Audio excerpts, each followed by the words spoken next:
Assalamualaikum warahmatullahi wabarakatuh. Saya Raditya Ahmad Fadli dari kelompok 2 akan menjelaskan alur dokumen rekam medis. Berikut adalah nama anggota kelompok kami. Yang pertama Rian Pramudya, Konita Zuftia Ayu, Mutiara Zulfi Dinda Pahlevi, Naya Rizky Akila, Rizky Arifardi Irawam, Raditya Ahmad Fadli. Pengertian sistem alur DRM. Alur rekam medis adalah proses pengelolaan rekam medis pasien dari awal hingga akhir. Alur ini dimulai dari pendaftaran pasien hingga penyimpanan rekam medis. Alur rekam medis yang baik akan memastikan bahwa rekam medis pasien dapat dikelola dengan efektif dan efisien. Rekam medis yang dikelola dengan baik akan dapat memberikan manfaat yang maksimal bagi pasien, tenaga kesehatan, dan pihak lain yang berkepentingan. Tujuan alur DRM. Alur rekam medis yang baik membantu memastikan bahwa informasi pasien didokumentasikan secara akurat dan lengkap. Alur rekam medis yang baik juga membantu meningkatkan komunikasi antara staf medis dan pasien. Alur rekam medis yang baik membantu memastikan bahwa informasi pasien disimpan dengan aman dan rahasia. Alur rekam medis yang baik membantu memastikan bahwa fasilitas kesehatan mematuhi semua peraturan yang berlaku. Alur rekam medis yang baik membantu meningkatkan kepuasan pasien dengan memastikan bahwa mereka menerima perawatan yang berkualitas tinggi dan efisien. Alur dokumen rekam medis rawat jalan. Yang pertama, alur rawat jalan. Yang pertama, pasien melakukan pendaftaran. Kedua, berkas medis pasien dikirimkan ke poliklinik. Ketiga, petugas poliklinik mencatat tanggal kunjungan, nama pasien, jenis tindakan yang diberikan, dan sebagainya. Yang keempat, dokter memeriksa dan mencatat hasil pemeriksaan, diagnosis, serta terapi yang dilakukan. Kelima, petugas di poliklinik, baik perawat maupun bidan, membuat laporan harian pasien rawat jalan. 6. Petugas poliklinik mengirimkan seluruh rekam medis pasien rawat jalan ke bagian instalasi. Ketujuh, petugas instalasi tersebut memeriksa dan mengolah berkas medis yang sudah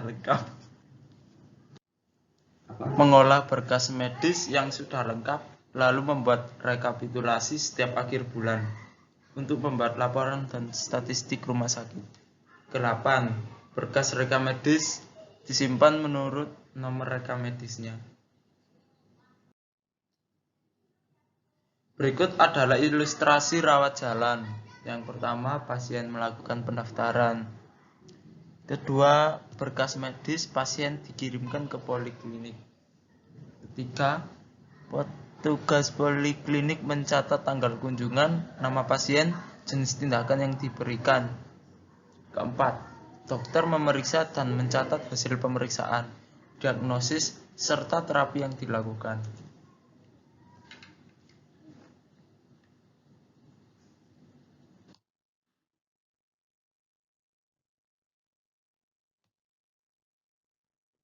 Berikut adalah video ilustrasinya.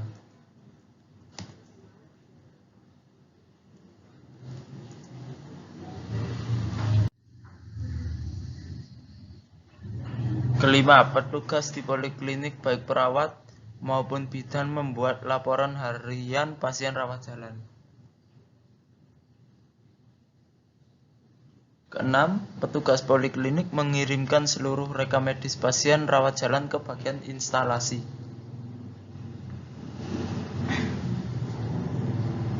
Ketujuh, petugas instalasi tersebut memeriksa dan mengolah berkas medis yang sudah lengkap, lalu membuat rekapitulasi setiap akhir bulan untuk membuat laporan dan statistik rumah sakit. 8. Berkas rekam medis disimpan menurut nomor rekam medisnya.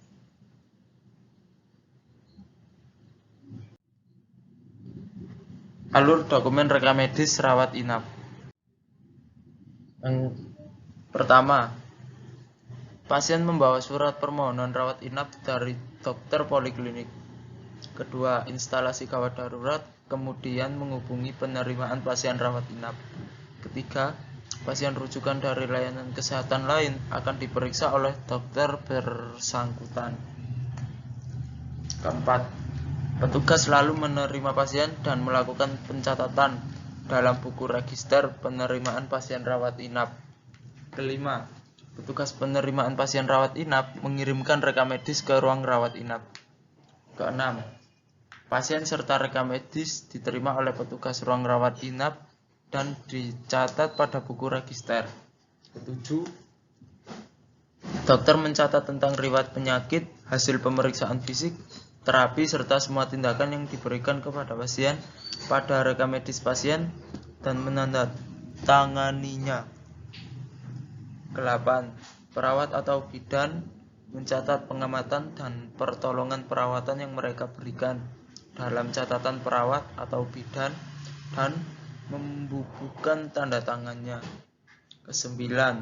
Petugas ruangan melakukan pemeriksaan terhadap kelengkapan berkas medis pasien sebelum diserahkan ke instalasi rekam medis. 10. Setelah pasien keluar dari rumah sakit, rekam medis pasien segera dikembalikan ke instalasi untuk diolah petugas instalasi. 11. Petugas instalasi tersebut memeriksa dan mengolah berkas rekam medis yang sudah lengkap lalu membuat rekapitulasi setiap akhir bulan untuk membuat laporan dan statistik rumah sakit. Ke-12, berkas rekam medis disimpan menurut nomor rekam medisnya. Berikut adalah video ilustrasi rawat inap. Yang pertama, pasien membawa surat permohonan rawat inap dari dokter poliklinik atau instalasi gawat darurat menghubungi penerimaan pasien rawat inap.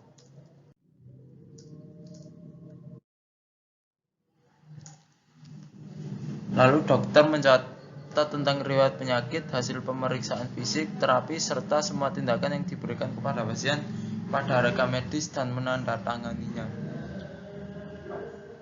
Selanjutnya, perawat atau bidan mencatat pengamatan dan pertolongan perawatan yang mereka berikan dalam catatan perawat atau bidan dan membubuhkan tanda tangannya. Selanjutnya, petugas ruangan melakukan pemeriksaan terhadap kelengkapan berkas medis pasien sebelum diserahkan ke instalasi rekam medis. Lalu setelah pasien keluar dari rumah sakit, rekam medis pasien segera dikembalikan ke instalasi untuk diolah petugas instalasi. Petugas instalasi tersebut memeriksa dan mengolah berkas medis yang sudah lengkap, lalu membuat rekapitulasi setiap akhir bulan untuk membuat laporan dan statistik rumah sakit. Berkas rekam medis disimpan menurut nomor rekam medisnya. Selanjutnya, alur dokumen rekam medis gawat darurat. Pasien datang ke tempat penerimaan pasien gawat darurat. TPP ini dibuka selama 24 jam. Berbeda dengan prosedur pasien lama yang biasa. Di sini pasien ditolong terlebih dahulu, lalu penyelesaian administrasi. Setelah mendapat pelayanan yang cukup, ada beberapa kemungkinan dari setiap pasien. Pasien boleh langsung pulang, pasien dirujuk ke rumah sakit lain, pasien harus dirawat. Berikut adalah ilustrasi gawat darurat. Pertama, wali atau keluarga mengisi formulir pendaftaran pasien dan diberikan nomor rekam medisnya. Kedua, bidan perawat bertugas mengisi rekam medis pasien. Segala bentuk pertolongan yang diberikan dicatat dan ditandatangani oleh dokter. Ketiga, berkas rekam medis dikembalikan kepada unit rekam medis paling lambat 1 jam setelah pasien kembali atau pulang. Keempat, berkas rekam medisnya diolah oleh petugas di unit rekam medis dan diperiksa kelengkapannya. Kelima, petugas rekam medis membuat rekapitulasi setiap bulan untuk membuat laporan. Keenam, berkas rekam medis disimpan menurut nomor rekam medisnya. Sekian dari saya, mohon maaf bila ada salah kata. Terima kasih. Wassalamualaikum warahmatullahi wabarakatuh.